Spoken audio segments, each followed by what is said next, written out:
Me alegro. Contame, Adrián, qué querían ver, qué querían revisar.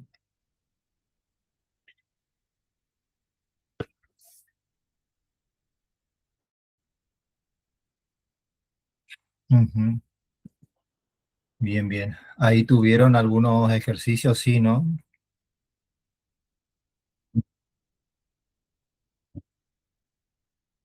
Mm, claro, bien, bien. Ahí está Lucas. No le vieron. Ahí está. Lucas, ¿cómo andamos? ¿Cómo estamos? Bien, ¿Todo bien. bien? Lucas ahí le estaba consultando a Adrián el tema de qué es lo que querían ver y me dicen, bueno, que sobre las primeras unidades tuvieron que presentar un trabajo nada más. O sea que estudiaron el tema que les tocó básicamente y, bueno, y los otros temas quedaron un poco sin ver básicamente. Claro, sí, sí, sí. Y para poner un poco más al día, digamos, como ya vimos Bien, la unidad 4. bien, bien. ¿Les parece que hagamos como en principio, una introducción al impuesto? Eh, yo ahí les muestro, digamos, un esquema de liquidación también, que es el trabajo que ustedes van a tener que hacer. Es como un pantallazo general, básicamente de lo que es la liquidación para personas humanas, ¿sí? Que eso es lo que ustedes es el primer trabajo grande, por así decirlo, que tienen que presentar. Vamos por ahí, si les parece. Bien, bueno, Bueno, bien. Ustedes ya vienen, digamos, con una base de lo que es tributación, o sea, están un poquito al tanto de lo que son los impuestos. Habrán estudiado que el impuesto siempre lo que grava es alguna manifestación de capacidad contributiva, es decir, justamente una exteriorización de parte de los ciudadanos que tenemos determinada capacidad económica, por así decirlo, para contribuir con el sostenimiento del Estado. Esas manifestaciones de capacidad contributiva básicamente son tres: consumo, renta y patrimonio. Digo básicamente porque hay una cuarta que ustedes la vieron en impuesto indirecto, que es la circularización de la riqueza, que grava el impuesto de sellos, pero es el único tributo que grava eso, y bueno, es como la cuarta manifestación de capacidad contributiva, pero es la menos famosa. La mayoría y la gran cantidad de tributos, de impuestos que tenemos, va sobre o consumo o patrimonio o renta. Ustedes en impuestos indirectos vieron todos, o la gran mayoría por lo menos, de los tributos que graban consumo, IVA, ingresos brutos a la cabeza, esos dos, impuestos indirectos. Y acá, en impuesto directo, lo que se ve son justamente como el nombre de la materia dice, son los impuestos directos, porque graba manifestaciones de capacidad contributiva más mediata, se dice, que es consumo y que es patrimonio. En ese orden, el impuesto, perdón, que es renta y que es patrimonio, lo que vemos en esta materia. En ese orden de idea, el impuesto a la ganancia es un impuesto que grava renta, que grava ingresos, ¿sí? Si bien la ley es una sola, la forma de liquidar impuesto a las ganancias cambia, depende del contribuyente, y esto básicamente lo agrupamos en dos. Por un lado tenemos a las personas humanas y a las sucesiones indivisas. Yo de acá en adelante ya voy a hablar de personas humanas, pero sepan que las sucesiones indivisas, que básicamente es el contribuyente que continúa después que la persona humana fallece, por un periodo de tiempo, trabajan de la misma forma. Entonces, todo lo que nosotros hablemos de personas humanas también es aplicable para sucesiones. Cuando digo todo, es todo, ¿sí? En un 100%. Y por el otro lado, tenemos a los sujetos empresas, sociedades, asociaciones, o sea, personas jurídicas, o sea, entes en general, ¿sí? Personas jurídicas y otros tipos de entes, que como les digo, si bien el impuesto es uno, la forma de liquidar el impuesto tiene particularidades distintas. Ustedes lo que van a presentar en el primer trabajo eh, va a ser, o sea, sí, va a ser un trabajo en donde van a tener que hacer, perdón, una liquidación completa de persona humana, ¿sí? Ya no vamos a meter más precisamente en eso. Eh, No me voy a meter en las características del impuesto, o sea, que es directo, que es personal, ¿sí? Porque eso es un poco muy teórico, por así decirlo. Eventualmente lo van a necesitar para un final. Lo que sí, también otra particularidad del impuesto a las ganancias es que el impuesto agrupa a los ingresos en cuatro categorías. Unidad 5 o 6, me parece, ahí ya empezamos a ver cada una de las categorías. Las categorías se nombran como primera, segunda, tercera y cuarta categoría.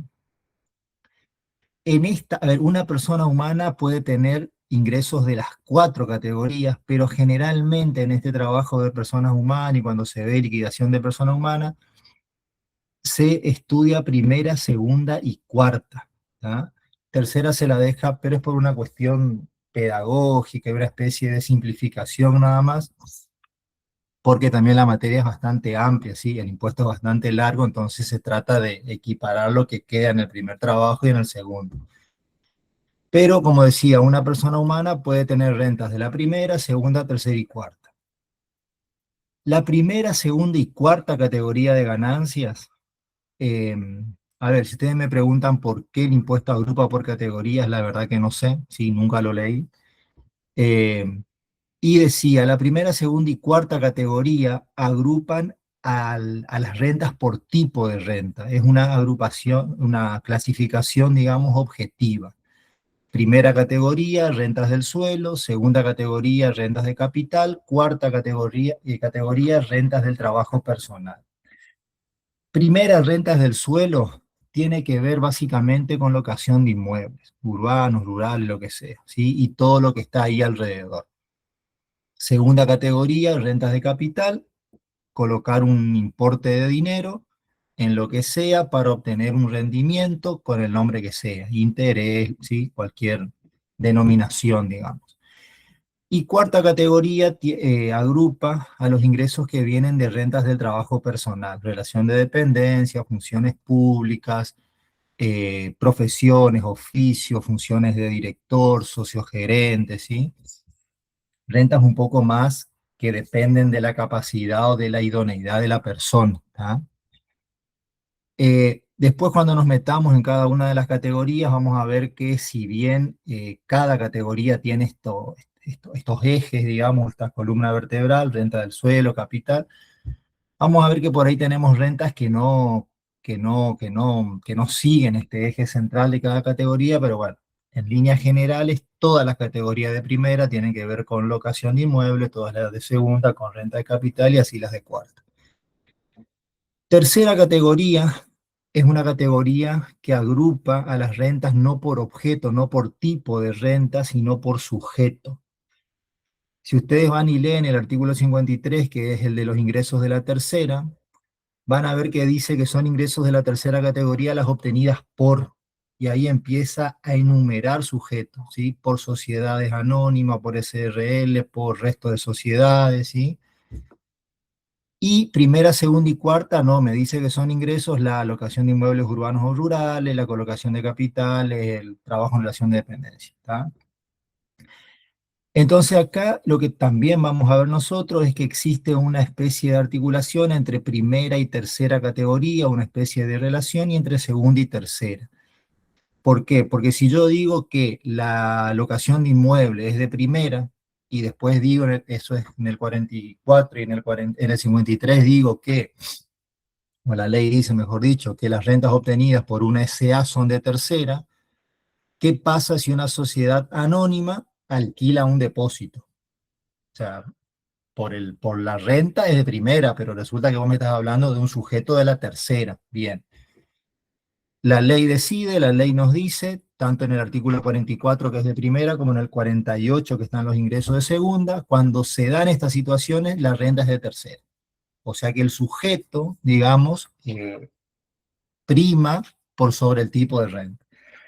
Esto pasa con las rentas de primera, pasa con las rentas de segunda. Eh, Bien, después en cuanto, porque no lo comenté, pero siempre que nosotros entramos en un impuesto, ustedes ya lo saben, tenemos que analizar lo que es el hecho imponible del tributo, aspecto objetivo, subjetivo, espacial y temporal. En cuanto al aspecto objetivo, Ganancias graba, digamos, usa indistintamente los términos de ingreso, enriquecimiento, rendimientos, y básicamente para saber lo que es un ingreso grabado, según la ley, tenemos que ir al artículo 2 de la ley. Si ustedes van al 2 de la ley, van a ver que tienen 5 puntos, y en cada uno de esos puntos hay una definición de ganancias. Entonces, ¿qué tenemos que saber? ¿Cuál es la definición, por supuesto? ¿Y para qué se aplica cada uno de esos puntos o en qué caso se aplica? Por ejemplo, el punto 1 del artículo 2, que me da la primera definición de lo que es ganancia, se aplica para personas humanas y para sucesiones indivisas. Entonces, cuando yo tengo un cliente contribuyente que es una persona humana, tengo que ir a, si tengo que analizar a ver si esta renta está grabada o no, en principio al punto 1 del artículo 2. Ese punto 1 lo que me dice es que es ganancia todo aquel ingreso que sea periódico, que la fuente que genera el ingreso sea permanente y esté habilitada. Es decir, hay 3 requisitos que se deben cumplir en la situación de una persona humana para que un ingreso esté grabado. Primero, que ese ingreso sea periódico, o sea, y ahí la ley utiliza el término de, dice que sea susceptible de periodicidad, no me dice que sea periódico, ¿sí? A ver, antes de entrar en esa distinción, un ingreso es periódico cuando tiene la capacidad de repetirse en el tiempo, ¿sí? Ahora, ese tema o ese término que usa la ley de susceptible significa o me habla, ¿sí? Esto lo definió bien la jurisprudencia, que me habla de una periodicidad potencial. El ingreso que estoy analizando, el ingreso X, yo tengo que ver si por su naturaleza es periódico, no si es periódico en la realidad. Ejemplo, yo tengo un estudio, tengo mis clientes, todos mis clientes son malos pagadores, ¿sí? Trabajo, no me pagan, no veo un mango. A los 18 meses, ¿sí? De no cobrar nada, viene un cliente y me paga. Entonces yo, como es persona humana, este cliente que me pagó, me voy al 2.1 y declaro ese ingreso como no grabado. Cuando Arca lee honorarios profesionales de cuarta categoría no grabado, viene y me dice, che, ¿qué onda esto? Mirá, lo que pasa es que mis clientes son así, una desgraciado nunca me pagan, qué sé yo, entonces mi ingreso no es periódico. Bueno, eso de lo que yo estoy hablando y estoy fundamentando lo que hice es la periodicidad real. Cobro cada muerte de obispo. Ahora, como la ley dice que un ingreso, o sea, es un ingreso grabado aquel que es susceptible de ser periódico, lo que hay que mirar es si por su naturaleza los honorarios profesionales son o no periódicos. Son periódicos, ¿sí? Se supone que uno va a cobrar todos los meses ingresos por honorarios profesionales. Entonces, en este ejemplo medio irreal que estoy dando, ese ingreso que yo cobré a los 18 meses por única vez y después supónganse que no cobré más, es periódico, ¿sí? O sea, es susceptible de ser periódico. Y eso es lo que mira la ley. Arreglate, afina tus políticas de cobranza, fíjate, cambia de cliente, ese ya es tu problema que no te paguen, ¿sí? Pero el ingreso por naturaleza es periódico. Eso es lo que tenemos que mirar, a esa periodicidad hace referencia a la ley. Después me dice que la fuente, es decir, lo que genera esa actividad, por ejemplo, o en el ejemplo que estoy dando sería la actividad profesional, tiene que ser permanente. Es decir, se genera el ingreso y la fuente tiene que seguir existiendo, no se tiene que extinguir. Yo, con mi título habilitante, el estudio, ¿cómo va? Genero ingresos, sigo siendo contador, sigo teniendo el estudio, ¿está? Eso no se va con la generación del ingreso. ¿En qué caso no tenemos permanencia de la fuente? Por ejemplo, cuando uno de nosotros vende el auto, el auto particular de cada uno, ¿sí? En ese caso, el auto es la fuente generadora de ingresos, yo vendo y el auto se va. Entonces ahí no hay permanencia.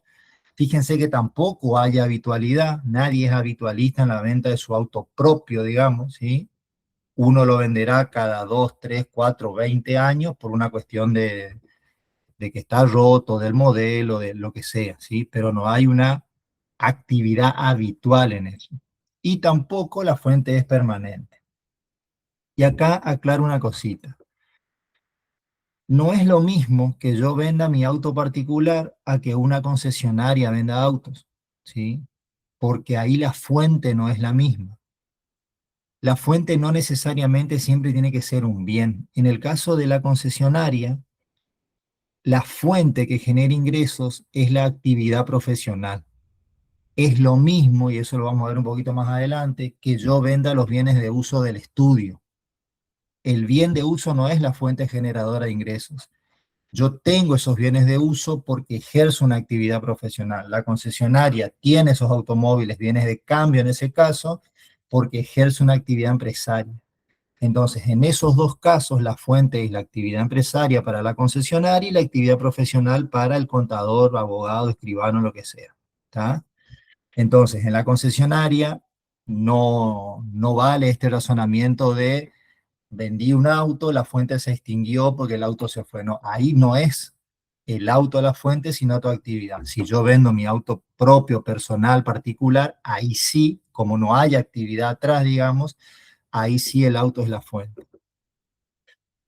Bien, y por último, este concepto de ganancias me dice que la fuente tiene que estar habilitada. Básicamente existen distintos conceptos, porque esto lo definió la jurisprudencia, pero los preponderantes son dos, digamos, que la fuente necesita ser explotada para generar ingresos y que la fuente tiene que ser legal. A eso hace referencia la habilitación de la fuente. Entonces, si yo tengo un contribuyente, persona humana, tengo, o sucesión, tengo que analizar si los ingresos que obtiene ese contribuyente cumple con estos tres requisitos. Si cumple con los tres requisitos, va a ser un ingreso grabado. Si no cumple con uno, por lo menos, va a ser un ingreso no grabado. Punto 2 del artículo 2, perdón, este punto 1, por si la escuchan por ahí, el punto 1 del artículo 2, digo, se denomina teoría de la fuente. En el punto 2 tenemos otra teoría, otro concepto de ganancia, que es la teoría del balance o del incremento patrimonial. Y el punto 2 me dice que es ingreso todo. Toda renta, enriquecimiento, rendimiento, todo es ganancia. ¿Necesitamos que cumpla algún requisito para que sea ganancia? Ninguno, ¿sí? El punto 2 hace una referencia al punto 1 y dice cumplan o no los requisitos del punto 1, o del punto anterior, ¿tá? ¿Para quién se aplica esta teoría, este punto 2 del artículo 2? Para sujetos de empresa, ¿sí? Básicamente para contribuyentes de la tercera. Sociedades, asociaciones, empresas unipersonales, fideicomisos, fondos comunes de inversión, ¿tá? Después del punto 3, 4 y 5 se aplica para todos los contribuyentes, ahí no hay diferencia. El punto 3 me habla de bienes muebles amortizables, el 4 de instrumentos financieros, digamos, títulos, bonos, moneda digital, acciones, y el 5 me habla de enajenación de inmuebles. Fíjense que los tres puntos terminan con la misma frasecita, cualquiera sea el sujeto que las obtenga, dice. Entonces acá, ¿qué es lo que estamos diciendo? Si hay o si existe la enajenación de un bien mueble amortizable, está grabado. ¿Tenemos que ir a ver quién es el sujeto? No, se graba. Lo mismo si se venden monedas digitales, lo mismo si se vende un inmueble. ¿Está? Justamente este punto 3, que es el más antiguo de estos tres últimos, este punto 3 vino por un ejemplo que yo les di hace un ratito. Un contador o un profesional vende los bienes de uso, ¿sí? Son bienes muebles amortizables. Bueno, había una discusión. Justamente la discusión venía porque AFIP en ese momento decía que la actividad era que la fuente era la actividad profesional, el contribuyente decía que la fuente era los bienes de uso que estaba vendiendo.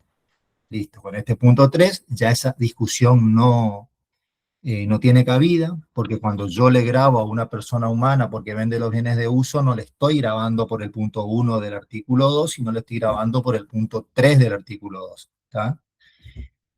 Bien. Después, en cuanto a lo que es el aspecto subjetivo del impuesto, ganancias tiene una definición genérica, ¿sí? Me remito a lo que ustedes ya vieron, no es como IVA, que tiene un artículo 4 en donde enumera los sujetos de derecho del IVA. Acá no, acá en ganancia es todo el que realice el objeto es sujeto, ¿sí? Tiene una definición genérica, se dice. Lo que sí es cierto que en cuanto a los sujetos, ganancia los separa o los clasifica en residentes y no residentes. Residentes de Argentina, no residentes de Argentina.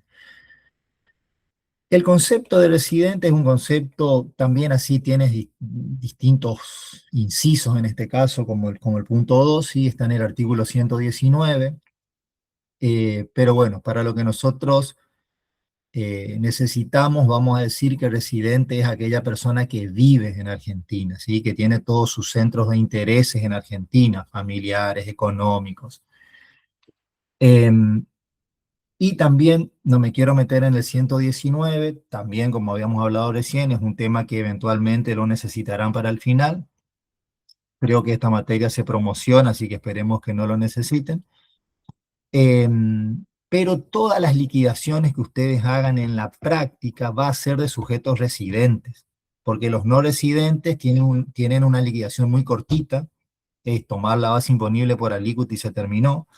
Entonces, como que no tiene importancia pedagógica. Entonces, todo lo que ustedes van a ver es de sujetos residentes. El artículo primero de la ley lo que me dice es que por qué ganancias tributan los residentes y los no residentes. En el caso de los residentes se aplica la teoría de renta mundial. El residente tributa por la totalidad de sus ganancias, dice la ley. Ganancias dentro del país y fuera del país. En términos de la ley, ganancias de fuente argentina y ganancias de fuente extranjera. ¿Tá? Entonces, un residente que tiene actividad acá en el país, por supuesto, y además tiene una empresa en Brasil, por ejemplo. Impuesto a las ganancias argentino va a pagar por lo de Argentina y por la empresa de Brasil. ¿Tá?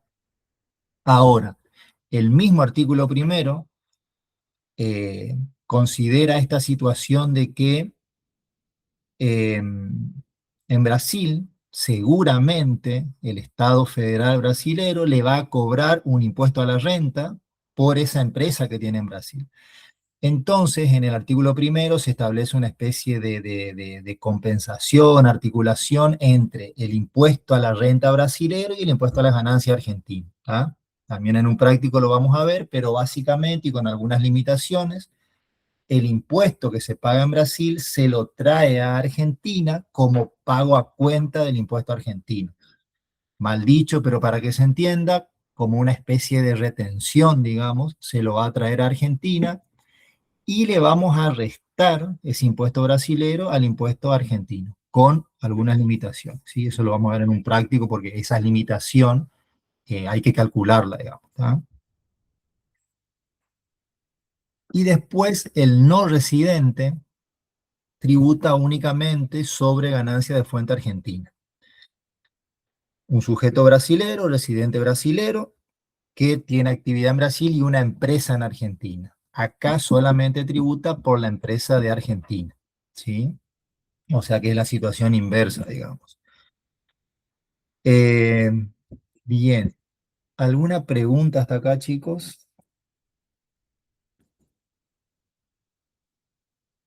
Bien, no hay dudas. Bien, Te hago una consulta más. Había uno que era el criterio de renta mundial y el otro, ¿cuál era? Porque eso no sí lo dije, no lo dije, perdón. El criterio que se usa para no residentes se denomina criterio de territorialidad, ¿sí? O teoría, criterio de teoría. Entonces, para residentes es el criterio de renta mundial, para no residentes es el criterio de territorialidad, ¿sí? Bien, bueno, después vimos el aspecto objetivo, subjetivo, el aspecto espacial. Ganancia es un impuesto nacional, ¿sí? Por lo tanto, geográficamente, digamos, podemos ubicar al impuesto como que es un impuesto que se cobra en todo el país. Y en cuanto al aspecto temporal, que es el otro aspecto del hecho imponible, ganancia es un impuesto de periodo, es decir, terminamos tributando por el resultado o por la resultante, digamos, de variables que se dan en un periodo de tiempo. que en el caso de ganancias el periodo fiscal es de 12 meses. Por supuesto que podemos tener periodos irregulares, ¿sí? Pero es la excepción. La regla general es que el periodo es de 12 meses. En el caso de personas humanas y sucesiones indivisas, el periodo fiscal coincide con el año calendario, siempre es desde el 1 de enero al 31 de diciembre de cada año. Y en el caso de sujetos empresas, ahí tenemos dos criterios. Si ese sujeto empresa tiene obligación de generar estados contables, sociedades comerciales básicamente, el periodo fiscal coincide con el ejercicio económico. Por lo tanto, y ese es uno de los chips que por ahí más cuesta cambiar cuando pasamos de persona humana a sujeto empresa, un sujeto empresa que tiene obligación de generar estados contables, el periodo fiscal puede ser cualquiera. Porque ustedes saben por contabilidad que el ejercicio económico puede ser cualquiera. La sociedad elige en qué momento cerrarlo. ¿Tá? Inclusive, una sociedad puede empezar con un ejercicio económico que cierra el 31 de diciembre y en un determinado momento del año decide cambiar y cierra el 30 de junio. ¿Tá? Entonces va a tener un ejercicio irregular intermedio y después continúa con los 12 meses. Inclusive, una cosa que me pasó hace poco, me llama un amigo que trabaja en el Registro Público de Comercio, en Dirección de Personas Jurídicas, por ahí anda, y me pregunta, porque la verdad no sé si a ustedes les pasó algo distinto, pero nosotros, por lo menos este amigo y yo en la facultad siempre vimos que si bien el ejercicio económico de una sociedad puede cerrar en cualquier momento del año, siempre hablábamos de el último día del mes, digamos, siempre era 30 del 4, 30 del 6, 30 del 9, 31 del 5. Y le había llegado a él un contrato constitutivo, le estaban inscribiendo una sociedad en donde el ejercicio económico cerraba el 15 de enero. Puede cerrar un 15 o tiene que cerrar el último día del mes. Bueno, hasta donde sabíamos puede cerrar cuando quiere, ¿sí? Averiguación de por medio, se puede cerrar cuando quiere. O sea que hasta, si bien no se ve mucho eso, pero bueno, puede pasar, ¿sí? Y después tenemos aquellos sujetos empresas que no tienen obligación de generar estados contables, por ejemplo, las empresas unipersonales. Entonces, en ese caso, volvemos al criterio de persona humana. En ese caso, el periodo fiscal coincide con el año calendario. Bien. Entonces, Y- en ese punto que tengo acá en el artículo 24, lo de sí. imputación. Bien. En el inciso A, cuando dice las ganancias obtenidas como dueño de empresa o como socio de la misma, dice. Ahí lo está Sí. tomando a la persona en sí o o a la empresa. Bueno, ese también es otra cuestión.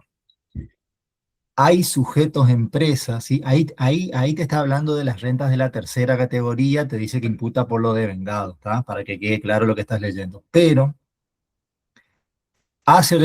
respondiéndote directamente, después explico. ¿A quién hace referencia de lo que vos me preguntaste, si a la persona o a la empresa? A los dos.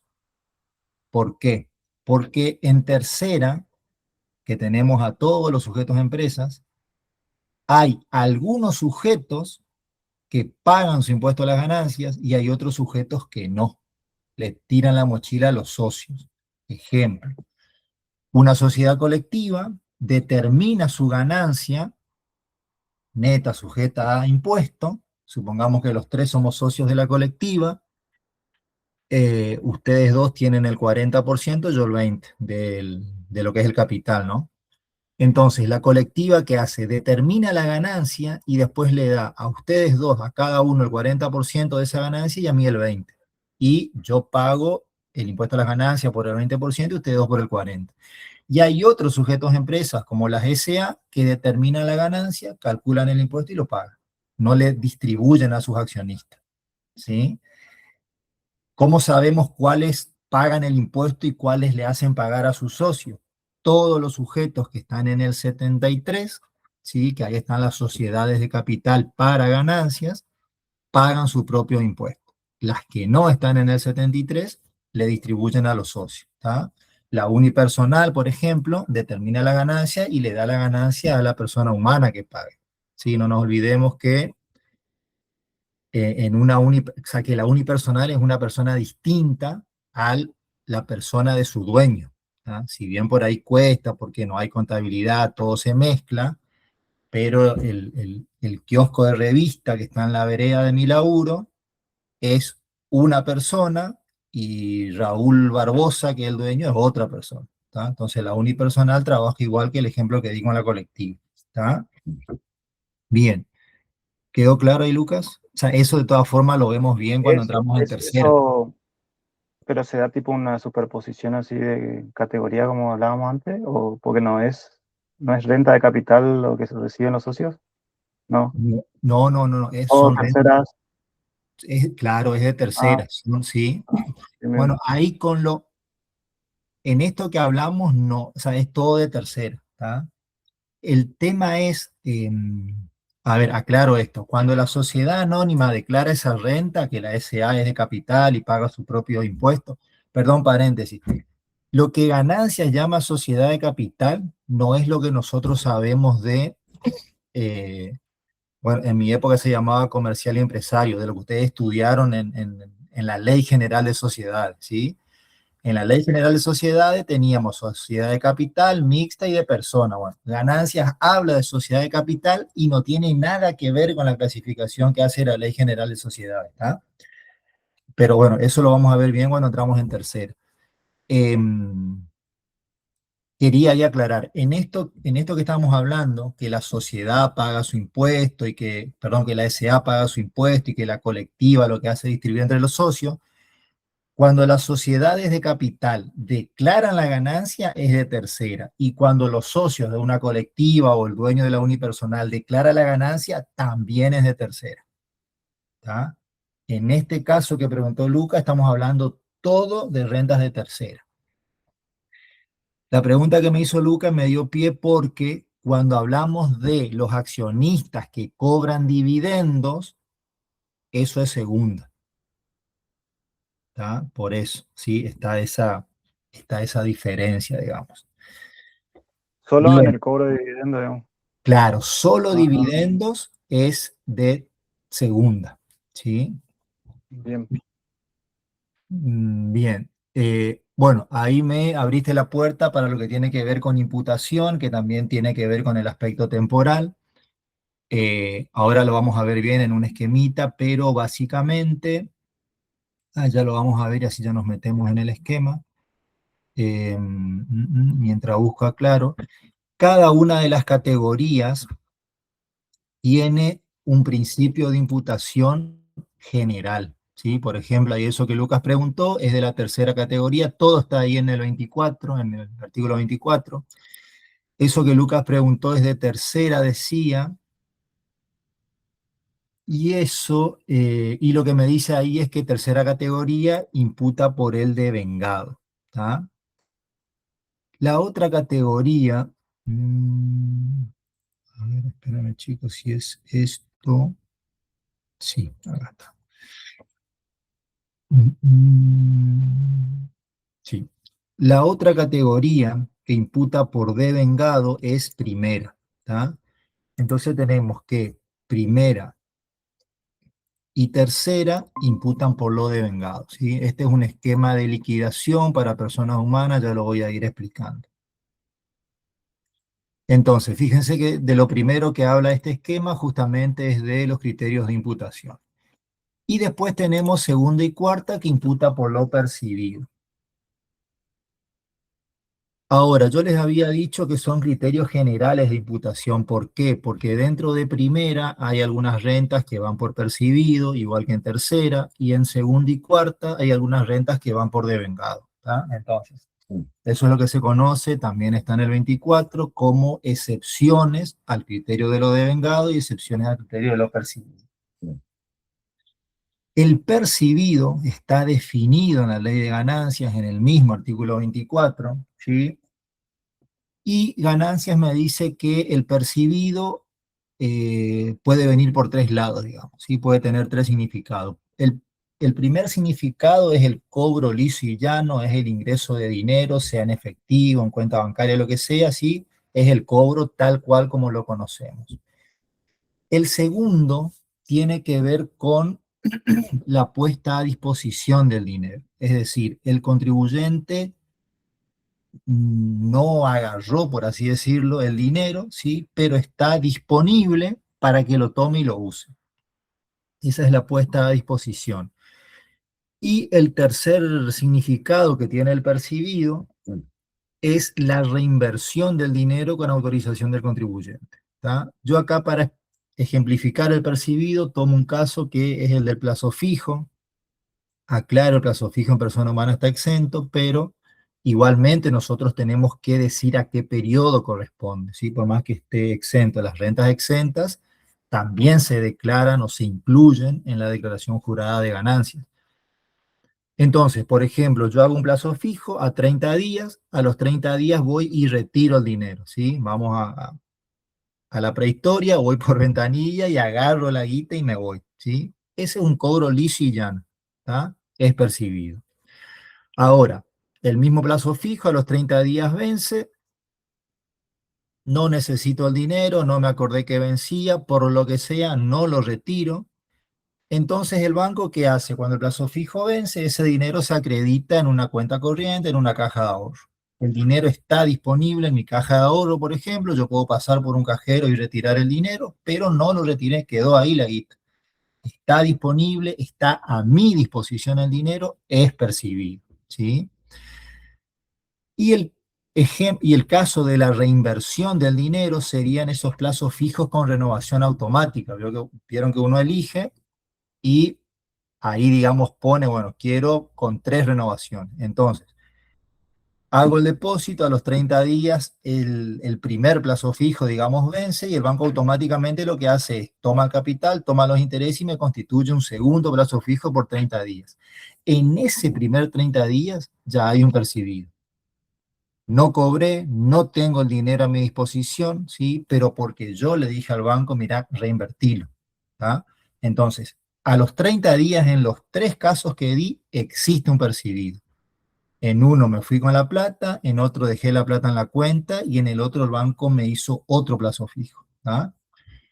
Entonces, ese es el concepto de percibido, o sea, son las 3 acepciones que tiene la ley del concepto de percibido. Concepto de devengado la ley no tiene, se fue armando, digamos así, el devengado impositivo entre algo que dice la ley, ¿sí? Porque por ahí va tirando cosas la ley, para tales rentas se imputan de tal forma, por ahí, creo que, perdón, no es que creo, en el 24 habla, así que los intereses se imputan en función del tiempo. Bueno, más o menos ahí es un devengado. La jurisprudencia hizo su aporte, la doctrina también, entonces el devengado, ustedes me dicen, ¿dónde me voy a leer el concepto de devengado impositivo? No hay, ¿ah? Pero para tener una guía, el devengado impositivo se parece muchísimo al devengado contable, ¿sí? Salvo algunas excepciones, es muy parecido, más o menos manejamos la misma lógica. En tercera tenemos otro criterio, ¿sí? Que es el devengado exigible, que lo vamos a ver cuando entramos en tercera, pero si ustedes recuerdan, en el impuesto sobre los ingresos brutos existe el devengado exigible, que es un devengado, pero que imputa los ingresos, en este caso y en el otro también, los ingresos en función al momento de vencimiento de las cuotas. ¿Sí? Siempre el devengado exigible va sobre ventas financiadas. Entonces, a ver, hay que cumplir determinados requisitos, en ganancias son unos, en ingresos brutos eran otros. En los dos impuestos se aplica el devengado exigible, pero para casos distintos, pero el funcionamiento básicamente es el mismo. Yo tengo una venta, ¿sí? Hoy en marzo estamos, en 18 cuotas. Bueno, si fuese por devengado, yo tengo que imputar el 100%. Acá en ganancias hablamos del resultado bruto, porque ganancia es ingreso menos gastos, y es un impuesto que va sobre la ganancia neta. Si yo voy por devengado, decía, tengo que imputar toda la ganancia neta en el periodo fiscal 2026, ¿sí? Supongamos que soy una persona humana. Ahora, el devengado exigible lo que me dice es, no, en el 2026 imputar las cuotas que vencieron en 2026. Supongamos que la primera cuota vence en abril, yo tengo que en 2026 vencieron 9 cuotas. ¿Tá? Entonces, 9 cuotas imputo en 2026. Si vendí en 18, me están quedando otras 9 que voy a imputar en 2027. ¿Tá? Ese es el devengado exigible. Entrando en tercera, vamos a ver para qué caso se usa, porque no es un criterio general, no se usa para todas las ventas, ¿sí? Sino que se usa para esto, para esto, para esto. ¿Tá? Bien, después acá lo que ustedes están viendo, chicos, es un esquema de liquidación. Esto es cómo liquidamos, o sea, el esquema justamente, o la forma, o la estructura de cómo liquidamos el impuesto a las ganancias para persona humana. Como hoy les decía, sujeto de empresa tiene otra forma. La declaración de ganancias tiene, o la general, por lo menos, después ya explico por qué digo esto, tiene 3 partes. Una parte determinativa, en donde el objetivo de esta parte, que es la primera, es justamente determinar el impuesto a las ganancias que tiene que pagar el contribuyente o el saldo a favor que le puede quedar. ¿Tá? En el impuesto a las ganancias, yo puedo pagar un impuesto, que es lo normal, digamos, o lo mayoritariamente, o me puede quedar un saldo a favor. Bueno, eso yo lo determino en esta primer parte de la declaración jurada, que es la parte determinativa. Hay una segunda parte que tiene que ver con la parte de patrimonios o patrimonial, en donde yo tengo que declarar el patrimonio del contribuyente al inicio del periodo fiscal y al cierre del periodo fiscal. Y la tercer parte se la conoce con sus iniciales, JBP, que es justificación de variaciones patrimoniales, en donde ahí el objetivo es determinar el consumido o monto consumido, que básicamente es determinar el monto de dinero con el cual el contribuyente subsistió durante el periodo fiscal. Es decir, comió, se vistió, paseó, ¿sí? Lo que es la vida misma, digamos. ¿Tá? Hoy en día se sancionó a principios de este año, me parece, o a fines del año, en diciembre del año pasado, no sé si escucharon la ley de inocencia fiscal. Esa ley tiene varias cuestiones, aborda temas de la ley penal tributaria y aborda temas de ganancias, y en temas de ganancias estableció la existencia y aplicación de un régimen simplificado en el impuesto a las ganancias, que básicamente es que ya no se presenta más ni patrimonio ni JBP, ¿sí? Se hace todo, solamente la parte determinativa. Este régimen es optativo, ¿sí? Yo, contribuyente, puedo elegir adherirme a este régimen simplificado o no, ¿sí? Pero bueno, existe. Pero básicamente, en términos generales, la declaración jurada de ganancias tiene 3 partes: determinativa, patrimonio y JBP. Este esquema es de la parte determinativa. Lo que nosotros vamos a hacer primero es determinar cuáles son los ingresos y las deducciones de la primera, de la segunda, de la tercera y cuarta categoría, ¿sí? O de las categorías que el contribuyente tenga. ¿Tá? Em, u- Chicos, denme 2 segundos que tengo que mandar un audio, sí o sí, y ya estoy de vuelta, ¿sí?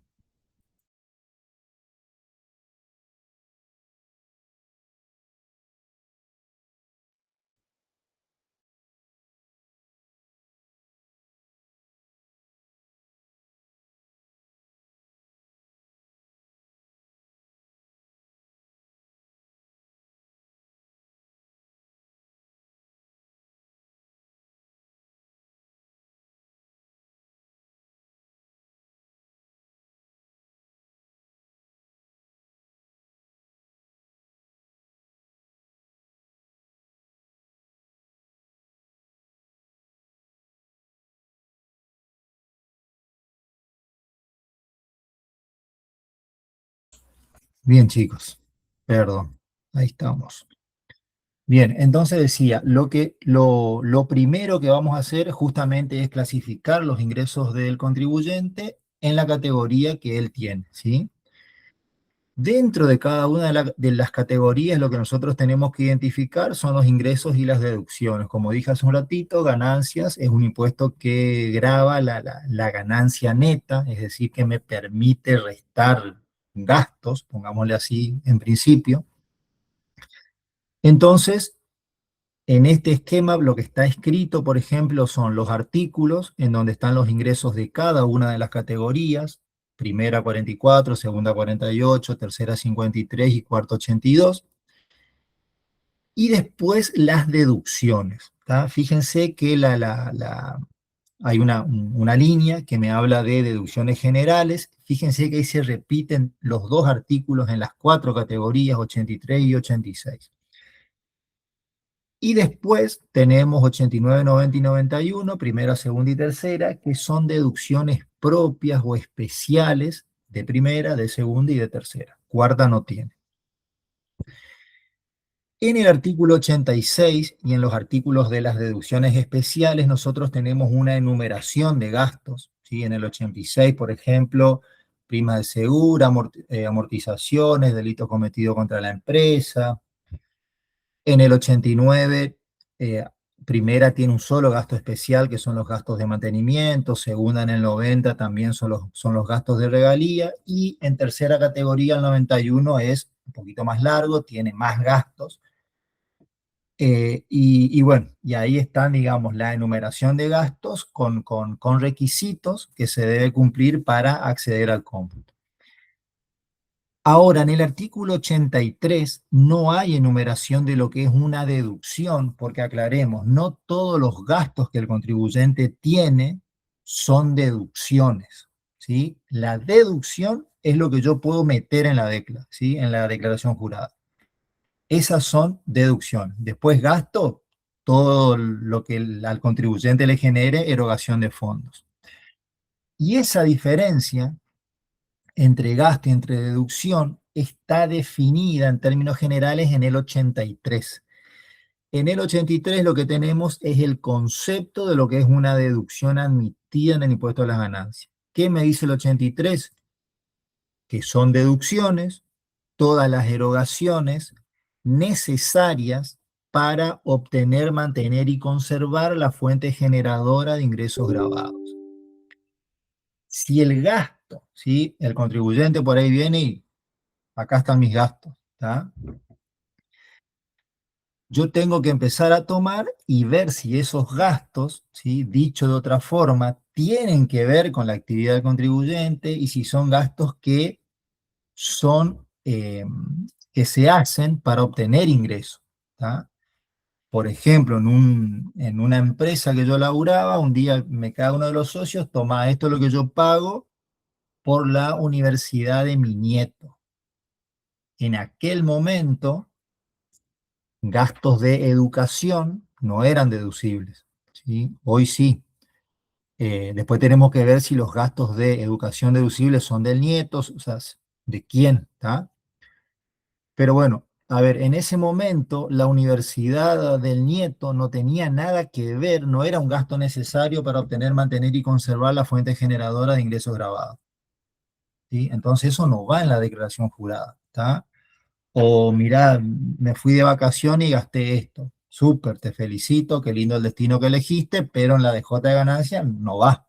Si querés lo metemos, pero cuando Arca venga y chille, es tu problema, ¿sí? Entonces, el 83 me da eso. ¿Y por qué es importante el 83?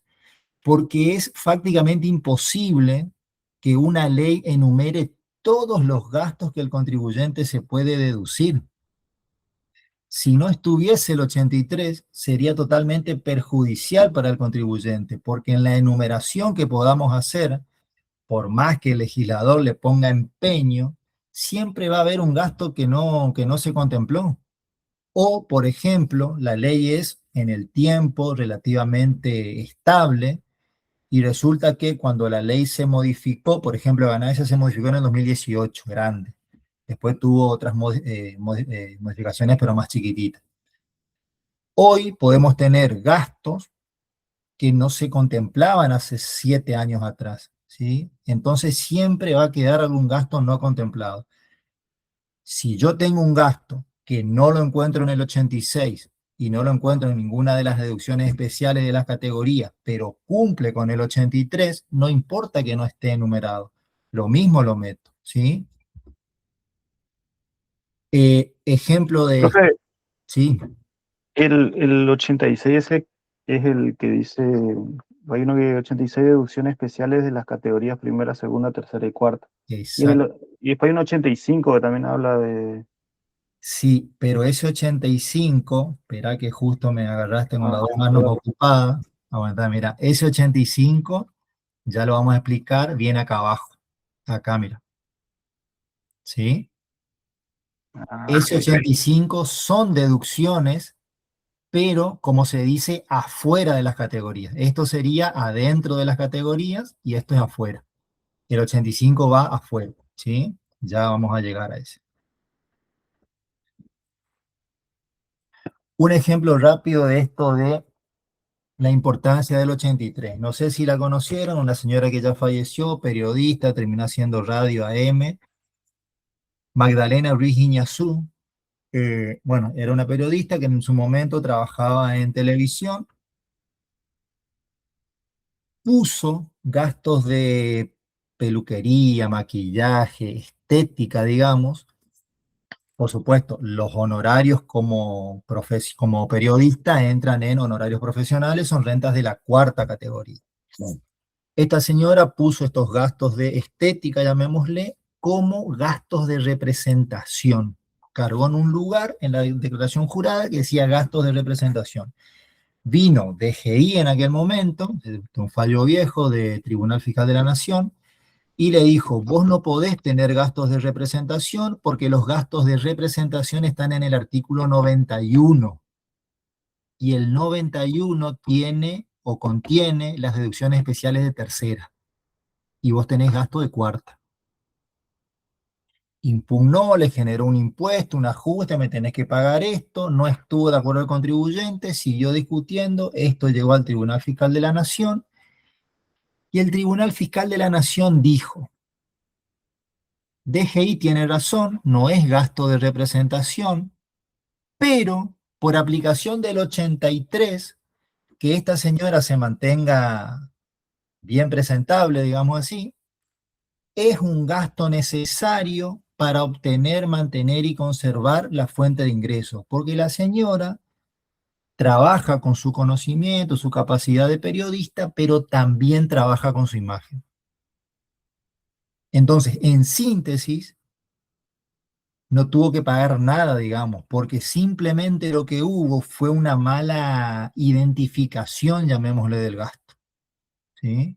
O sea, por eso doy siempre el ejemplo del 83, porque por ahí no le damos mucha bolilla, nos vamos a los gastos enumerados, ¿tá? Pero el 83 en ese momento le salvó de pagar una suma millonaria a esta mujer, ¿sí? Bien, una vez que hago esto, ingresos de cada una de las categorías, gastos de cada una de las categorías, acá abajo, que no está escrito, yo voy a obtener el resultado neto de cada categoría. Es decir, resultado neto de primera va a ser ingreso menos deducciones de primera. Lo mismo con segunda, tercera y cuarta. Una vez que yo tengo eso, ¿sí? Resultado neto, vamos a suponer que este contribuyente tiene las 4 categorías. Una vez que yo tengo resultado neto de primera, segunda, tercera y cuarta, sumo las 4 y hago este, ¿sí? Resultado neto de las 4 categorías. En todos los lugares que en la DJ yo tengo un resultado neto, ese resultado neto puede ser positivo o puede ser negativo. Si es negativo, la ley lo llama quebranto. Eso está legislado en el 25 de la ley. Eh, entonces acá cuando yo hablo de este resultado neto de las 4 categorías y digo que es la sumatoria del resultado neto de cada una de las categorías, la sumatoria es algebraica. Es decir, si yo tengo un quebranto en primera y tengo resultados positivos en las otras, yo voy a sumar la renta de segunda más la renta de tercera más la renta de cuarta, menos la renta de primera. ¿Sí? Se suman con los signos, digamos. ¿Tá? Acá es, en este resultado neto de las 4 categorías, es donde yo me salgo de las categorías. Acá es lo que se llama el embudo, porque de las 4 columnas hacemos una. Y si bien, como dije anteriormente, ganancia es ingreso menos gastos, el cómputo de de las deducciones, perdón, tiene un orden. Por eso justamente también lo que yo decía a Lucas, el 85 se deduce, pero va más abajo, ¿tá? Porque la mayoría de las deducciones tienen topes, límites, y ese orden hace que el número final no me dé lo mismo, ¿tá? Porque si yo les digo, mira, ganancia de ingreso menos gasto, y bueno, José, dejémonos de romper y sumar los ingresos, sumar los gastos como venga, total más menos, o sea, una resta, va a dar lo mismo, digamos. ¿Sí? Si yo pongo primero todos los ingresos y después todos los gastos, ponga los ingresos en el orden que ponga, me va a dar lo mismo. No, porque por aplicación de límites y de topes y qué sé yo, no me va a dar lo mismo. ¿Tá? Después de este resultado neto de las 4 categorías, hay 2 grupos de gasto, o un gasto y un grupo de gastos que yo tengo que restar, que son los gastos de sepelio, que están en el 29, y los gastos del 85, que hacía referencia hoy Lucas, todo el 85 menos 3 gastos, ¿sí? Que están en el 85. Ya vamos a ver. Bien, gasto de sepelio está en el 89. Acá lo que me voy a restar es, bueno, como el nombre lo dice, las derogaciones que yo tenga por fallecimiento del contribuyente, que ahí ya sería la sucesión indivisa que se los deduce, o gastos de sepelio por cargas de familia, ¿sí? Son familiares del contribuyente, bueno, que se constituyen como cargas de familia, que ya vamos a ver qué es. Por ejemplo, estos gastos de sepelio tienen tope, ¿sí? Es un tope numérico, ¿tá? Hasta hace unos años atrás era menos de 1.000 pesos por año, ¿tá? No sé si lo comenté con ustedes, pero en ganancias va quedando menos, o bueno, no sé si va quedando menos, pero por ahí los topes que tenemos y algunas deducciones están muy retrasadas, ¿sí? Por ejemplo, este gasto de sepelio en un momento era 996 pesos con 23, creo que se modificó ahora, pero digamos, no tiene asidero en la realidad ese monto, ¿sí? Pero bueno, pasa. Entonces, ahí ¿Sí? en ese le quería preguntar porque en la ley figura 0,04 centavos el gasto de CPL. Sí, sí, bueno.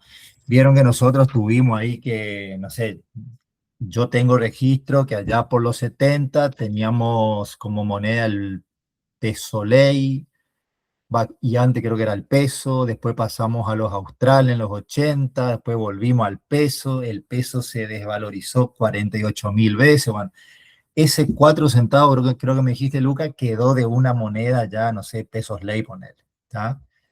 El monto que yo te hablo de 996, creo que está estipulado por decreto, ¿sí? Y creo que ahora cambió ese monto también por decreto, ¿está?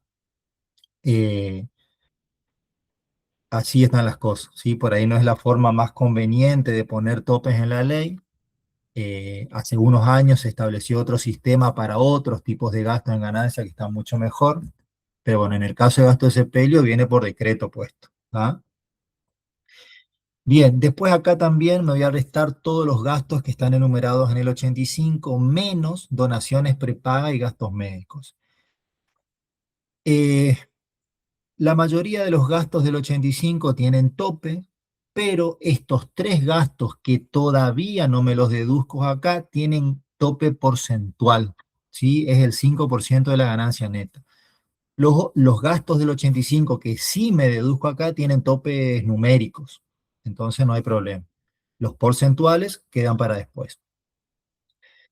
¿Cuál es la gran característica del artículo 85, la del 29, la del 30, que en el 30 están las deducciones personales?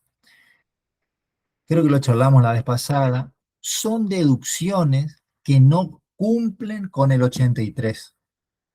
son gastos que no son necesarios para mantener, obtener y conservar la fuente de ingreso grabado.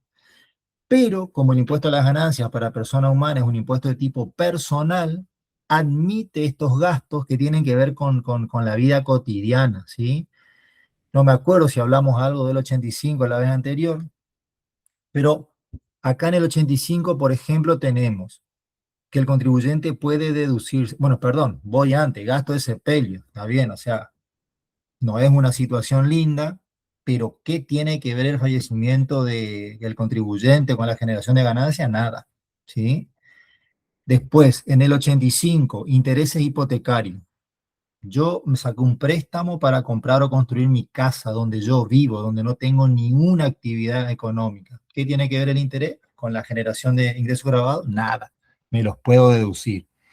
Después tenemos seguros de vida, seguros mixtos, seguros de retiros privados, alquiler si es que no tengo mi casa propia, donaciones, prepaga. Fíjense que son gastos que no tienen nada que ver con la generación de ingresos grabados. Bueno, la ley me permite porque, como les digo, ganancias para personas humanas es un impuesto de tipo personal, es decir, tiene en consideración las cuestiones particulares o las cuestiones de la vida cotidiana del contribuyente.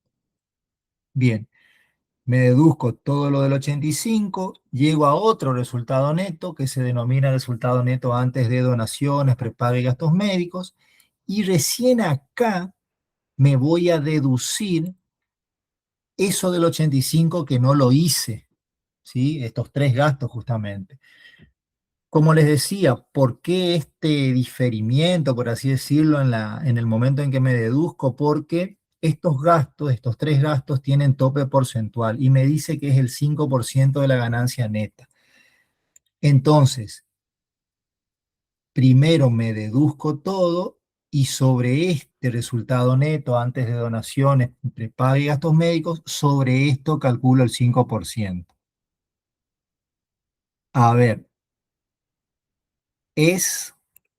voy a aprovechar que la clase no se graba, es, digamos, entre comillas, una guachada de la ley porque me está haciendo calcular digamos, a ver, no es el término correcto, me está haciendo calcular el tope sobre un monto más bajo. Entonces me está tirando el tope para abajo, ¿sí? Sería mejor si me permite calcular el 5% sobre un monto más alto. Entonces yo tengo más margen para tomar, porque ¿cómo funciona esto del tope? Yo generé una donación por X pesos y acá de este lado tengo el tope. Esto sí creo que lo charlamos. Entre el tope y el gasto me voy a computar el menor. Entonces, al yo tener un tope más alto, me puedo computar más, digamos, ¿sí? Pero bueno, así está escrito. Eh, Gastos médicos tiene como un doble tope, eso también lo vamos a ver después, que es el de los gastos médicos, es decir, de lo que se paga sin cobertura, de, ¿cómo lo decimos? De manera particular, vieron que pagás con obra social o pagás particular, sería, bueno, de lo que pagamos de manera particular, facturado, yo voy a tomar el 40% primero. O sea, el 60% de los gastos médicos ya es no deducible. Si en el año pagué 10 millones de gastos médicos, 6 millones afuera. Lo que yo me puedo deducir es 4 millones nada más. Y ese 4 millones lo comparo con el tope del 5. En esa comparación, el menor, ¿sí? Por eso gastos médicos tiene como un doble tope, decimos. No sucede esto con prepaga y con donaciones.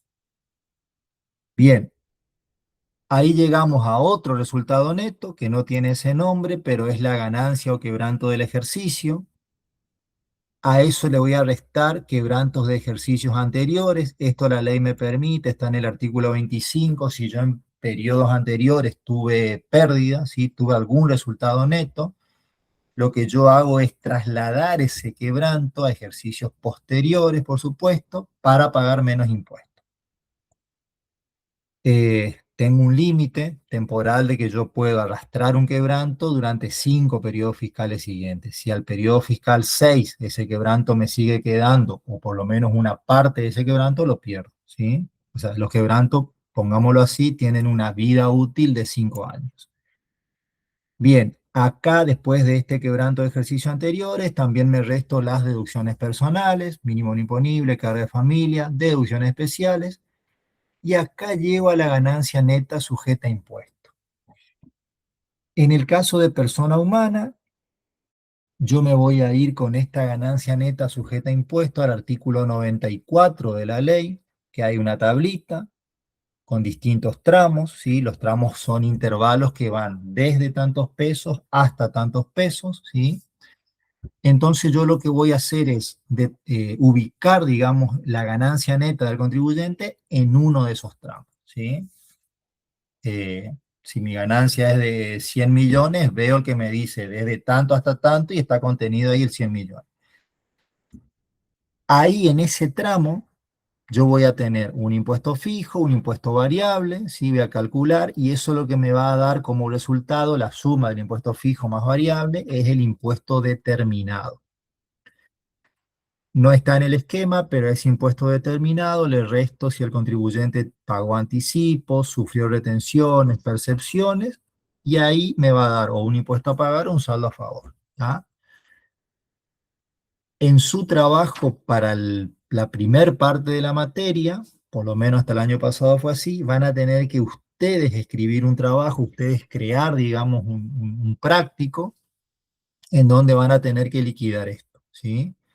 Esto más patrimonio más JBP, supongo, va a seguir siendo así. Pero bueno, esta es la primer parte, ¿sí? La primer parte de una DJ, ¿tá?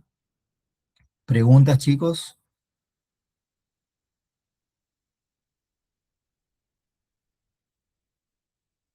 Bien, Lucas, ¿cómo Eh, estamos? bien, bien. Bueno. Em, bueno, después, por supuesto que acá también, pero tenemos que considerar el tema de las exenciones, ¿sí?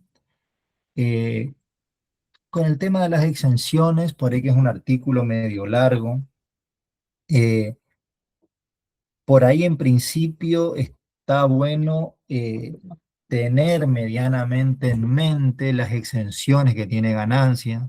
O sea, en el A está el Estado, en el B exenciones que vienen de otras leyes, en el C tal cosa y así.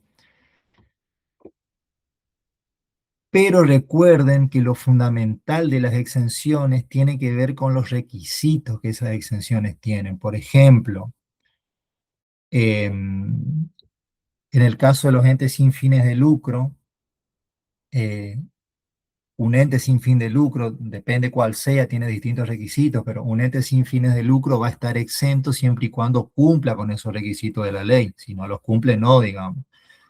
Los intereses a plazo fijo también. Así que por ahí no es tan fácil memorizar esos requisitos, pero tampoco es necesario, porque ustedes van a trabajar con la ley, digamos. Entonces, pero bueno, medianamente tener en la cabeza cuáles son las exenciones en ganancias, sí, eso sí debemos hacer. Eh, Profe, bueno, sí, decime. ahí con el tema de las exenciones, justo a mí me tocó una que tenía que hacer el trabajo individual. Sí, A mí me tocó lo que es asignaciones familiares y la ley del riesgo de trabajo. sí, Eh, yo te- Acá me guiaba por la ley, ¿no? Que parece que está exento todo pago hecho en concepto de lo que brinda la RT, digamos, en el momento que tiene una enfermedad. sí, Y acá la ley de impuesto a las ganancias, en el inciso I, habla de indemnizaciones por causa de muerte o incapacidad producida por accidente o enfermedad también. Yo quería sí, saber si eso es en el caso de una discapacidad total, digamos, permanente total, que se le paga, que la ley del contrato de trabajo también dice que se le paga si le despide el empleador, sí. o es otra cosa. Bien, en el I, pero en el I te habla de indemnizaciones por... eh, Primero por despido, por la de antigüedad por ah, despido, y bien, después si las que se reciban en forma de capital por causas de muerte o incapacidad producida por accidente o enfermedad. bien. Bueno, a ver, eh, me quedo con la ley y después comento un caso particular. Ahí, con respecto a tu tema, lo que se interpreta es que puede pasar, pueden pasar dos cosas. Primero, que el empleador no tenga contratada una ART, que por ahí es un poco raro, porque el empleador lo contrata por una cuestión de necesidad de, entre comillas, cubrirse. Entonces, si el empleador tiene que afrontar una indemnización por accidente o por enfermedad, ahí entraría eso, ¿sí? Porque en la ley de riesgo de trabajo solamente están las indemnizaciones que las ART pagan. Y la otra, que por ahí eso está cambiando un poco, e inclusive habría que ver qué dice la ley de modernización laboral que se sancionó hace poco. En un momento, por más que un empleador tenga contratada una ART y ante un accidente la ART le pagaba, digamos, una indemnización al empleado, el empleado le iniciaba una causa judicial al empleador y muchas veces el empleado se iba con la indemnización de la ART más otro monto que el juez le regulaba bueno, por otras cuestiones, digamos, ¿sí? Básicamente los planteos eran porque la indemnización de la ART era baja, porque se calculaba mal, porque no cubría, y después iba el tema del el daño psicológico y todo así. Bueno, había todos unos temas ahí. Entonces, en esos dos casos que la indemnización la tenga que pagar el empleador, entraría por ese lado, ¿sí? Por ese inciso, perdón, del 26, por el I. Bueno, eso es lo que tiene que ver con tu laburo, ¿sí? Con tu trabajo. No sé si quedó claro y Lucas. Claro, y después abajo dice que no está en centro las remuneraciones que se continúen percibiendo durante licencia o ausencia por enfermedad. Ese sería lo que es enfermedad Claro, inculpable, ¿no? pero ahí ya no estás hablando de indemnización, ¿sí? Porque ¿qué Bien. pasa? Cuando un empleado se accidenta o tiene una enfermedad, sea inculpable, como se les llama del laburo o no, eh, hoy, bueno, hoy creo que es 6 meses, antes era un año, sigue cobrando su sueldo, digamos, ¿tá? Entonces, ahí está metido eso, que en realidad no es sueldo, técnicamente no es sueldo, por eso que está escrito así, porque al no haber una prestación de servicios, no es sueldo, no es retribución, digamos, ¿sí? Pero bueno, ese sueldo que el empleado sigue cobrando sin trabajar como consecuencia de una enfermedad o de un accidente, está exento. ¿Está? ¿Grabado o exento? Perdón, está fuera de la exención. Ah, Está bien. grabado, perdón, perdón. Sí, sí, porque ahí esa parte dice que se excluye de la exención a Claro, esa sí, retribución. Claro, claro. bien, bien, bien. Gracias. No, por nada. Bien. Bueno, lo que les decía, chico, es que no me parece meterme mucho en lo que es tercera y eso, porque eso lo vamos a ver a partir de mayo posiblemente. No sé si tienen fecha ya para para el trabajo grande, digamos, pero supongo que será ahí para mayo. Así que tercera categoría empezamos a ver después, ¿sí? Eh, bueno, no sé si algún tema más quieren ver. eh, Después en la unidad uno y 2 sí hay temas puntuales, más chicos, digamos, pero bueno, no sé, ustedes me dirán, Algo, chicos. o no sabrían si tener o si no lo de grabación, eso que nos llegamos a ver. Lo de desgrabaciones, bueno, a ver, desgrabación en la parte práctica generalmente no se ve, pero ahí creo que es unidad 3 o 4 habla de deducción, exención y desgrabación, ¿sí? Eh, La exención, como vimos, es un ingreso grabado, pero que por algún motivo el legislador lo que hace es condonar el pago del impuesto que genera ese ingreso. Ahora, la deducción y la desgravación vienen por el lado de las variables que le restan al contribuyente o que le suman, depende cómo lo vemos, es decir, que le hace pagar menos impuestos, digamos, ¿sí? La diferencia entre una deducción y una desgravación es que la deducción disminuye la ganancia neta sujeta a impuestos, como vimos nosotros acá. Al ingreso grabado le resto la deducción, mi ganancia neta sujeta a impuestos es menor por ende. La desgravación es un importe que resta al impuesto determinado. Vieron que yo hoy les comenté, llegamos a la ganancia neta, vamos a la tabla del 94, con esa tabla calculamos el impuesto determinado y ahí les dije, y al impuesto determinado le restamos retenciones, percepciones y anticipo. ¿Tá? Ahí también, que no lo dije, restamos desgravaciones si es que hay. ¿Tá? O sea que esa es la diferencia fundamental. La deducción me disminuye la base imponible o la ganancia neta sujeta a impuesto y la desgravación me disminuye el impuesto. Ahora, en la ley de ganancias no hay ni una desgravación. ¿De dónde vienen las desgravaciones que yo me puedo computar en ganancias? De otras leyes. Las desgravaciones generalmente tienen que ver con políticas de fomento o de beneficio a determinada industria, a determinada zona geográfica, a determinada actividad, ¿sí? Hoy en día no hay tantas. Por ejemplo, la zona de San Luis, no, y bueno, hay una provincia, creo que es San Luis, pero no estoy seguro, tiene algunas desgravaciones para los impuestos nacionales, ¿sí? Pero no hay muchas, ¿sí? Por ahí hay más en otros impuestos que en ganancias. Pero ya les digo, por ejemplo, para graficar, en IVA hay desgravaciones que tienen que ver con el desarrollo de la industria del software. O hay desgravaciones que tienen que ver con la adquisición de bienes de capital, por ejemplo. ¿Ya?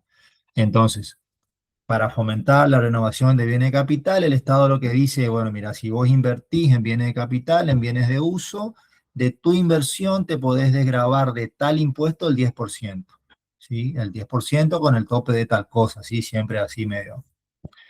Entonces, invierto en bienes de capital, me calculo el 10% con los topes que establece la ley y me resto del impuesto determinado, ¿sí? Esas son, o así funcionan, digamos, las desgravaciones.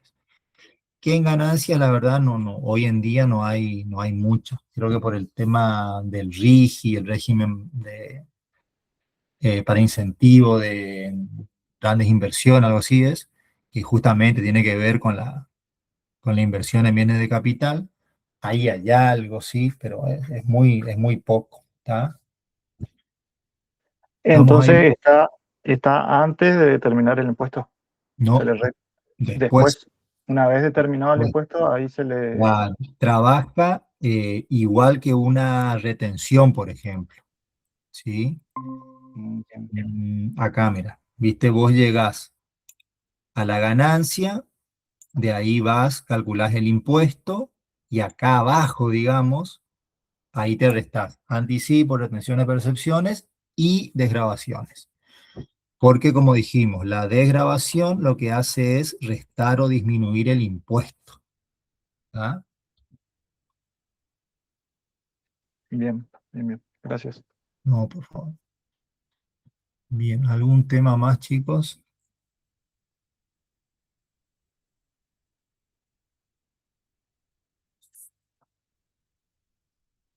Devoluciones de los primeros trabajos todavía no tuvieron.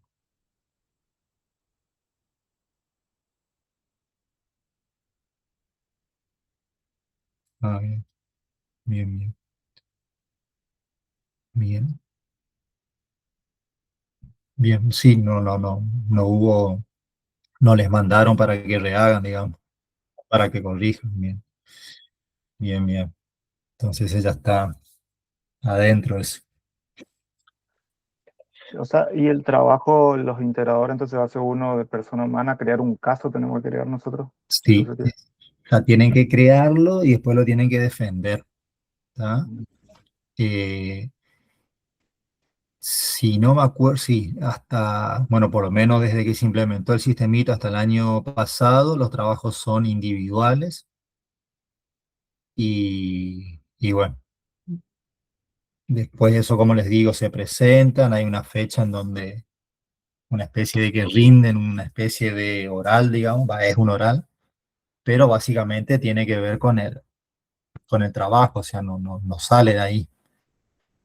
Eso lo presentan, por ahí si hay cosas media gruesas para corregir, el profesor les devuelve, ustedes corrigen, presentan otra vez, digamos.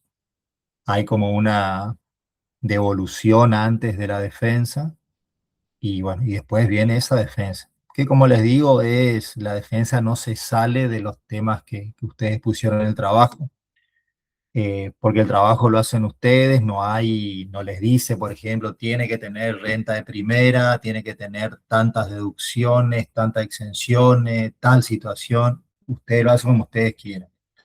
Ahí la única nomás, que eso lo chequeamos acá después nosotros, es primero que no sea un trabajo tan cortito, digamos, eh, y, o sea, darle cierta complejidad, poner algunos temas en donde uno puede hablar, digamos, y después la otra es en esa complejidad que se le da al trabajo, tampoco pasarse, digamos. O sea, pongo una inversión en tesoros, en bono del tesoro norteamericano, no, para salir de ahí, porque va a ser para que te revienten a pregunta y sí, no, te estás metiendo solo en la boca del lobo, digamos. Entonces, ir más o menos teniendo. Y por lo menos de los trabajos que yo tuve con mis alumnos y de las defensas que tuvieron, tuve casos en donde el trabajo era muy sencillito, y bueno, y el alumno no lo quiso complejizar demasiado y le fue bien, o sea, a lo que voy, importa bastante la defensa que se haga, o sea, pesa bastante, no sé si más que el trabajo en sí, pero la defensa pesa bastante. Que cuando uno hace el trabajo o sea, si uno hace el trabajo, uno entiende, sabe las partes teóricas que tuvo que ir a ver, digamos, ¿no? Está bastante piola, digamos, ¿sí? Bien. Profe, me quedó una duda nomás con el tema de las categorías. Uno puede venir con cierta actividad en una categoría, usted dijo de honorarios profesionales, por ejemplo, Sí, era de cuarta, ¿no? sí, Y, por ejemplo, uno tiene un estudio y después crea una sociedad para el estudio sí, y canaliza su actividad por ahí, se convierte en tercera, ¿sería? exacto, Ah, exacto. ok. Acá en la zona nuestra no es tan común, pero por ahí en ciudades, bueno, como Buenos Aires y alguna otra, hay algunos estudios eh, que por ahí son estudios contables que se organizan como sociedades comerciales. Sí, acá no, acá van, o sea, todos los estudios que nosotros tenemos acá en la zona, con resistencia, corriente, digamos, y sí, la zona, la verdad, todos están organizados como sociedades civiles, entonces ahí el que tributa es la persona humana. Pero si, no sé, el día de mañana ustedes dos ponen un estudio y por alguna cuestión deciden que es más conveniente crear una sociedad anónima o una SAS, por ejemplo, ya es una sociedad comercial, entonces eso va a ir por tercera. ¿Sí? Y la actividad va a ser la misma que la de una sociedad civil, pero como ustedes eligieron una forma societaria, comercial, digamos, va a ir a tercera. ¿Ah? Un comerciante, por ejemplo, ese sí ya es de tercera, ¿no? Tercera, Aunque no sea sociedad, ya es. exactamente, sí. Sí, sí, sí, porque si no es sociedad, es una unipersonal, y las unipersonales van en tercera. Porque bueno, eso es lo que yo he comentado ahí, cuando hay una unipersonal, por ahí un poquito cuesta en principio diferenciar que que hay un sujeto, porque encima ni siquiera es persona jurídica, hay un sujeto que es la unipersonal y otro sujeto que es la persona humana dueña de esa unipersonal. Entonces, por ahí cuando nosotros vemos algún comercio que es unipersonal, tendemos a decir que el contribuyente es la persona humana. Y bueno, y ahí ya lo queremos sacar de tercera, digamos. Pero en realidad no, en realidad ahí el contribuyente es la unipersonal, ¿tá? Lo que pasa es que es una forma de organización, la unipersonal, entre comillas, un poco informal, digamos, porque No hay un contrato constitutivo como en una sociedad en donde se dice fulano, mengano y sultano crean el termo SA, ¿sí? No hay contabilidad, los bienes, como la unipersonal no es persona jurídica, los bienes están a nombre de José Ruiz Díaz. Entonces, ahí existe ya un fenómeno que se estudió mucho, que es la confusión patrimonial, se llama. Entonces, por ahí, bueno, cuesta ver, repito, que el contribuyente es la unipersonal y no es la... Pero por ahí Ahí, como un tip, digamos, siempre que hay una actividad empresa, o sea, siempre que hay una empresa, ¿sí? Compro y vendo algo, ¿sí? Presto algún servicio, no sé, un servicio de limpieza, por ejemplo, ¿sí? Siempre que hay una actividad comercial, ahí tenemos que entrar a ver ya que ya hay una unipersonal y todo este tema que estamos hablando. y ahí no, te podés tomar carga de familia eso, o ya no por ser de tercero. Sí, por esto que yo comentaba al principio de que en tercera están la sociedad de capital y el resto de la sociedad. Entonces, ¿qué pasa con Ajá. las simples sociedades, con las sociedades irregulares, con la unipersonal, con la colectiva, con algunos fideicomisos? Con estos sujetos pasa esta cuestión que hablábamos al principio.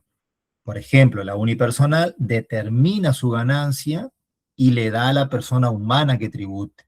La sociedad colectiva lo mismo, determina su ganancia y en función al aporte de capital le distribuye esa ganancia a los socios para que ellos tributen como persona humana. Entonces, vuelvo un poquito en el esquema. Cuando pasa eso, que en principio tenemos una unipersonal o tenemos una colectiva, una simple sociedad, al momento en que esa sociedad colectiva, por ejemplo, me da a mí la proporción que me corresponde de ese resultado, yo voy a declarar que tengo un departamento en alquiler, que tengo algunas inversiones bursátiles, primera, segunda, voy a declarar lo que genero en el estudio, cuarta, y esa ganancia que me pasó la sociedad colectiva o que me pasó la unipersonal viene acá como ganancia de tercero, y acá precisamente, como un ingreso de tercero. Y de ahí seguimos con el esquema que vimos. Ahí no solamente vos te computás las cargas de familia, te computás todo el 85 también, por ejemplo. ¿Sí? Por eso es que estrictamente desde el punto tributario, desde el punto de vista tributario, eh, conviene, digamos, constituir un sujeto empresa que esté en el resto de la sociedad, o sea, que no sea sociedad de capital. Porque si fuese una SA, la SA no tiene derecho a cómputo de 85, deducciones personales, ¿está? Pero bueno, eso es estrictamente desde el punto de vista tributario. Es más barato cuando el contribuyente es persona humana o cuando tenemos una unipersonal o una sociedad colectiva, por ejemplo. ¿Tá? Entonces, mira, quiero hacer una sociedad, ¿qué me conviene tributariamente? Y una colectiva, ¿tá? Porque la SA, SRL, que son las más usadas, son de capital. Vas a pagar más ahí. Ahora, el análisis nunca se hace desde un solo punto de vista, porque societariamente y desde la cuestión de las responsabilidades, la colectiva no es la más atractiva, ¿sí? Porque si la colectiva entra en quiebra, se llevan los bienes de la colectiva y si no alcanza, van por tus bienes personales, por ejemplo, ¿tá? Entonces, por eso digo, estrictamente desde el punto tributario, conviene más una colectiva por eso, porque al final de cuentas el que termina tributando es la persona humana, es el socio, y tiene derecho a un montón de deducciones que la sociedad de capital no. Inclusive las alícuotas en una persona humana van del 5 al 35 y en sociedad de capital van del 25 al 35. O sea que el piso nomás ya es otro, ¿sí? Pero bueno, hay otras consideraciones, ¿tá? No solamente es la parte tributaria acá.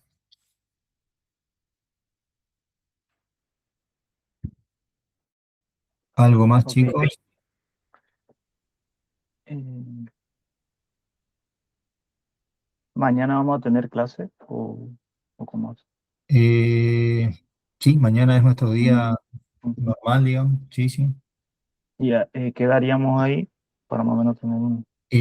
A ver, en cuanto al cursado, no tienen nada que presentar para el lunes, no tienen nada, o sea, lo de este lunes, Mañana, no. presentan Eh, mañana, como, yo bueno, creo, creo que vamos por la unidad 5 va a ser determinación del impuesto. Ah, sí.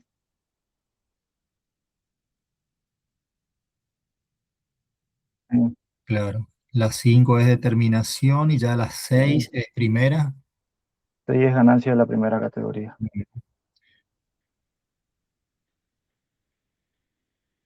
Sí. Bueno, ahí en las 5 sí, no hay mucho, digamos. Eh, por ahí con respecto a las 5 esperamos a ver si les piden algún trabajo para el lunes. Y por ahí mañana lo que podemos hacer es, si quieren, vemos algo del trabajo que tienen que presentar mañana.